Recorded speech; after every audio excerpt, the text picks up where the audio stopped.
business, July. July. Isang panibago naman yung araw sa topic naman.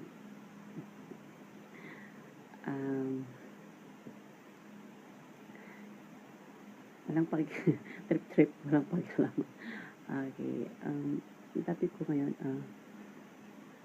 paano masabi na kasal ka sa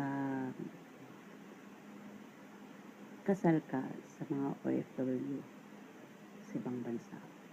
Paano na malaman na kinasal ka sa mga OFW na ang passport ay nakalagay single. Paano nila malalaman paano mo masasabi na isa kang kasal sa mga OFW sa ibang bansa, sa like Japan. Kung ang passport nung nag-flight ay ang passport ay single, ang nakalagay ay single. Yan, mga requirements, pero even doon na nag-submit ang asawa mo sa agency, submit ng barangay clearance, kasama ka sa mga pamilya niya, tapos nagbigay ng, hindi ko alam kung nag-submit ng marriage contract sa agency. Sa akin lang tinatanong ko lang kasi may mga asawa sa ibang bansa na mayroon kabit, nagkakalaguyo, hanap ng kalaguyo sa ibang bansa. Paano malalaman na ikaw talaga yung asawa sa ibang bansa, even doon na mayroon kayong marriage contract dito sa Pilipinas, hindi kayo ay kinasal, tapos nalaman mo na doon yung asawa mo sa ibang bansa ay mayroong kalaguyo, tapos ang nasa passport ay single. Paano mo masasabi dun sa agency na ikaw yung asawa, hindi mo alam kung isinadmit yung marriage contract mo, tapos yun. Kasi hindi ko tinatanong, pero sinasabi ko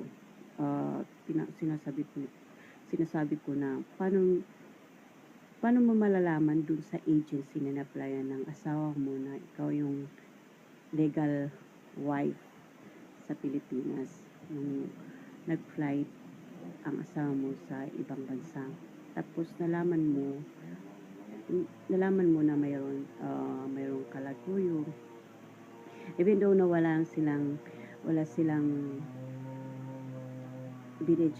ebidensya. Hindi ko sinasabi na yung example ay yung kapatid ng asawa ko ay sinasabi ng ipag ko na mayroon siyang kalaguyo, ganun, tapos mayroong pina-forward na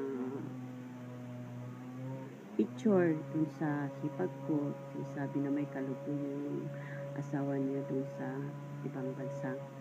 Tapos sabi ko, ay baka ganun din yung kapatid niya, baka silang pareho. Even though, may nagtatanungan. Hindi, tinatanong ko kung sinadmit din ba sa agency na siya ay yung legal wife. Sabi naman ng kaibigan nila, siya yung legal, na kami yung mga legal wife. Pero hindi naman nila, pag may occasion or party, hindi naman nila kami pinapakita na yung kami yung mga legal wife, even though na may messages. Pero may nag-chat kami sa messenger. Hindi ko tinatanong, yung gusto ko malaman kung kami ba talaga yung isinadmit na legal wife dun sa mga agency na na-applyan ng aming asawa. Kasi ako yung hipag ko, ganun din yung situation niya, na mayroong kalaguyo yung asawa niya dun sa Japan. Tapos pinoward yung mga pictures na ebidensya na siya daw yung kalaguyo. Pero nagbakasyon naman yung bayaw ko, tapos nagsama naman sila. Pero isa naman kasi Kasi nagcha-chat kami dun sa kapatid ng tapos yun, parehas yung sitwasyon namin kasi sabi ko baka parehas yung kapatid niya baka parehas din silang magkapatid na gano'n na na, na may kabit. Tapos mayroon ako kasing mga wala akong narinig, mayroon akong mga naririnig, hindi ko alam kung mayroon akong mga naririnig na mayroon daw kabit yung asawa ko, tapos bago daw umuwi, parang lumipat, gano'n. Parang nakikasal, mayroon akong narinig. Tung nagtatanong kung saan ko narinig. Basta walang nagsabi, basta parang binubulong. Joke, parang bulong.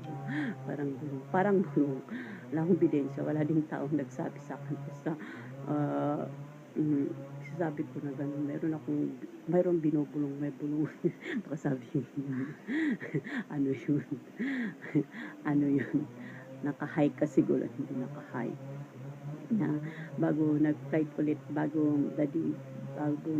yung asawa ko, nakikasal naman sa simbahan, tapos tapos pumunta sila sa ibang bansa, tapos yung mo nalaman na K1 sick sa K1, tapos tinatanong kong paano mag-present doon, kasi tinatanong mo kung problema mo kung yung problema kung ipopost ko mayroon nang nakipag-asawa na sa foreigner yung kapit.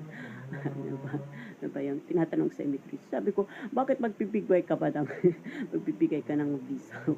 Kung yun naman ang requirement na pag nandun ka na sa ibang bansa ay kailangan kasal ka na, tapos sasabi, hindi ko lang po, ano ba yun?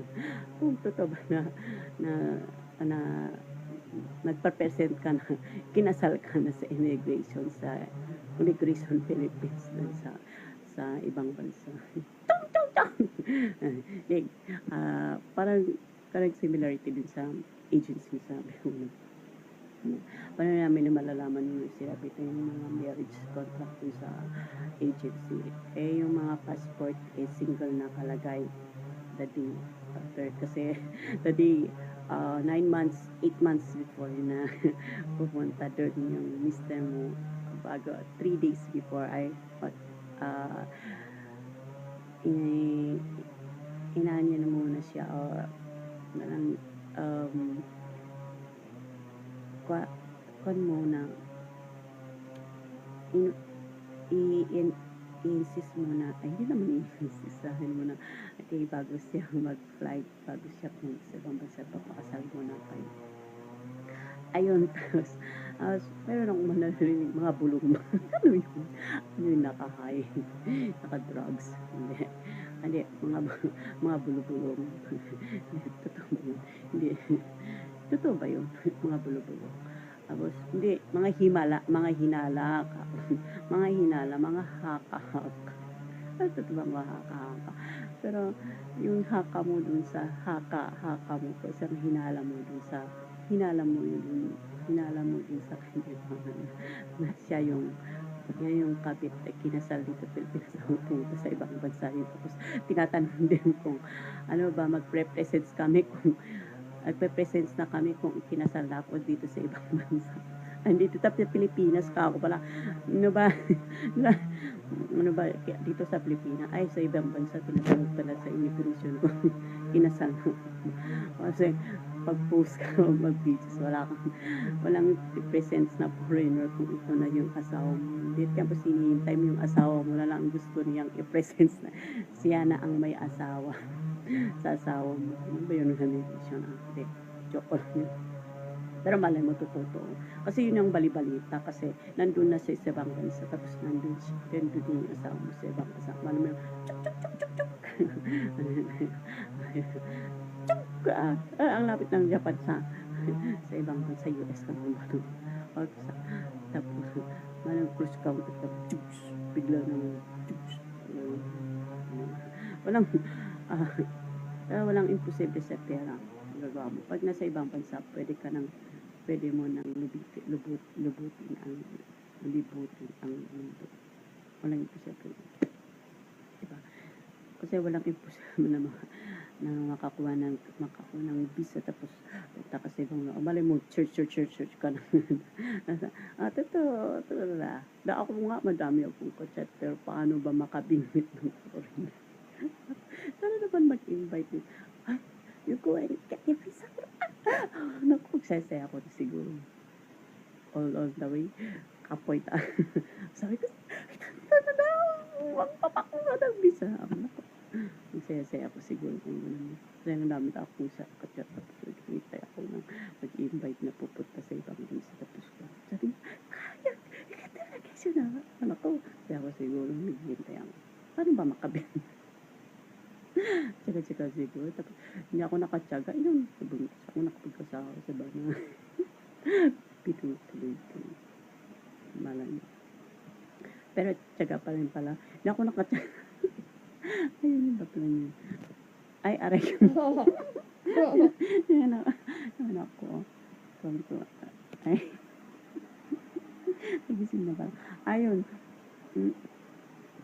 Yun. Kasi, napapata sa akin na papantaan ba ako na bakit pinapakilaman mo kung wala siyang pinapantaan mo kung pinoproblema kung walang presence din sa reason kung may asawa nito. Ano ba?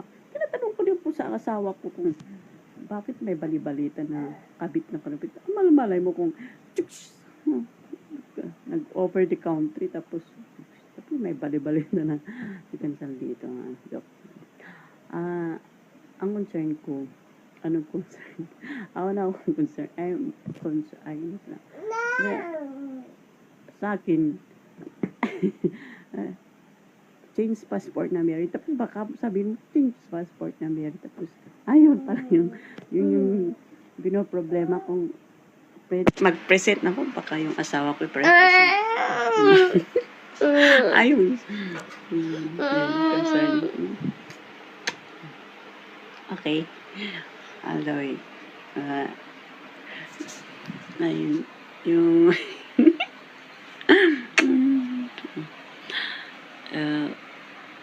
Yung problem, yung passport, tapos may marriage contract. Yan. Kaya agency, hindi ko alam kung sinabit. Kasi, binagay man ng, hindi ko alam kung sinabit ng mister ko. Kasi dibatin, hindi, wala na, ano yata sinabit. Kaya sabi ko, naku.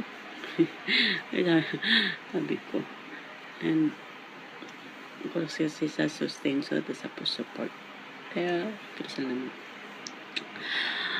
Ayun, kasi, alam mo yung papantana yung purposes yung asawa ko na siya daw yung asawa. Hindi naman foreigner ang asawa. Pilipino naman silang po.